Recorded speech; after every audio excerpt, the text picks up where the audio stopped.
kelompok 4 Bahasa Indonesia akan mempresentasikan topik mengenai ejaan bahasa Indonesia. Saya selaku moderator akan membantu jalannya presentasi. Materi pertama akan dibawakan oleh Saudara Salsabila. Materi kedua akan dibawakan oleh Saudari Rumi. Materi ketiga akan dibawakan oleh Saudara Rahmat. Materi keempat akan dibawakan oleh Saudara Izzat. Kaidah ejaan. Kaidah adalah rumusan asas yang menjadi hukum, merupakan sebuah aturan yang sudah pasti dan dapat dijadikan patokan atau dalil bagi siapapun yang memakainya. Ejaan adalah kaidah-kaidah yang menggambarkan bunyi-bunyi kata, frasa, kalimat, dan lainnya ke dalam bentuk tulisan atau huruf-huruf serta mengenai tanda baca. Secara singkat, pengertian kaidah ejaan adalah keseluruhan peraturan yang melambangkan bunyi ujaran, penata kata meliputi pemisahan dan penggabungan kata, penulisan atau tata kata secara rinci, termasuk unsur serapa huruf dan tanda baca. Assalamualaikum warahmatullahi wabarakatuh. Perkenalkan, nama saya Rumianti. Baiklah, saya akan melanjutkan pemateri dari Saudari Salsabila Aulia. Tujuan ejaan. Tujuan adanya aturan kaidah ejaan ini adalah untuk memberi pengertian pada tulisan agar lebih jelas dan memudahkan pembaca untuk memahami informasi yang disampaikan secara tertulis sehingga dinilai benar dalam menggunakan bahasa Indonesia, khususnya dalam masalah ejaan ini. Baiklah, materi selanjutnya akan disampaikan kepada Saudara Abdullah. Assalamualaikum warahmatullahi wabarakatuh. Di sini saya akan melanjutkan pemateri dari Saudari Rumiati.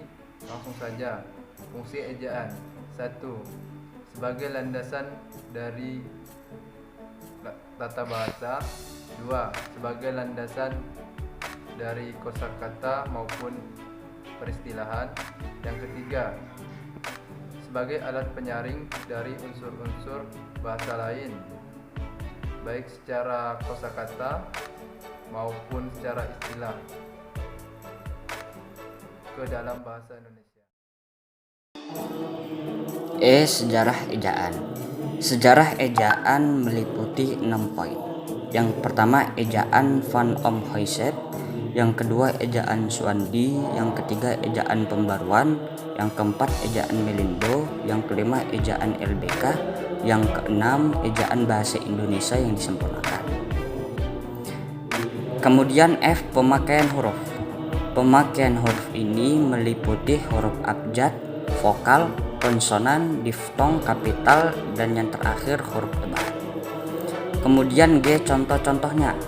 Bentuk-bentuk contohnya ada 6. Yang pertama, ejaan Van Oomhuijsen, kata kue, aku, kau, ke, se, dan ditulis serangkai dengan kata yang mengikutinya, seperti kupakai, kau lihat, dan seterusnya. 2. Ejaan Suwandi, huruf oe diganti u, contoh aturan menjadi aturan. 3. Ejaan pembaruan, bunyi ai, oi, au berubah penulisannya menjadi ai, oi, au, contoh santai menjadi santai. 4. Ejaan Melindo, muncul huruf baru yakni menggantikan nj, contoh cinta menjadi cinta. 5. Ejaan LBK, di dan ke dibedakan preposisi dan imbuhan, contoh di masjid dilaksanakan acara akad nikah. 6. Ejaan bahasa Indonesia yang disempurnakan diresmikan pemakaian huruf F, V, Z, Q, X, contoh frustasi, variabel, zakat, Quran, dan senoil. Kemudian yang terakhir, ruang lingkup EYD mencakup 5 aspek.